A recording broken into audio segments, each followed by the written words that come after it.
সর্বোচ্চ 7 দিন, আর একটা আল্লাহ না করুক বড় কোনো ঘটনা, আপনারা হাজার হাজার মিডিয়া সেখানে দৌড়াবেন, আমার রামেশে হারিয়ে যাবে। তার 15 দিন পরে বা 1 মাস পরে বা 5 মাস পরে আইনের ফাঁক ফোকর দিয়ে কোনো না কোনো ভাবে উনি জামিনে বের হয়ে আসবে। এইটাই তো আমাদের সমাজের চরিত্র। কত কোটি আইন করবেন, কত বড় আইনের বই বানাবেন, যদি আইনের প্রয়োগ না করতে পারেন। ওর জীবনে এমন কোনো চাওয়া নাই যেটা আমি পূরণ করি নাই। পরশুদিন বলছে, বাবা আমার একটা বোরকা কিনে দাও। আমি সাথে সাথে নিউ মার্কেট থেকে আমি 1000 টাকা দিয়ে আমার মেয়েকে বোরকা এনে দিচ্ছি।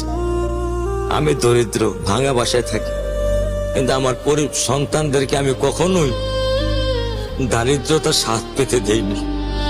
আমার স্যান্ডেলটা দেখেন 3 বছর পুরাতন ছেঁড়া, কিন্তু আমি আমার স্যান্ডেলটা পাল্টাই না, সেলাই করে নেই।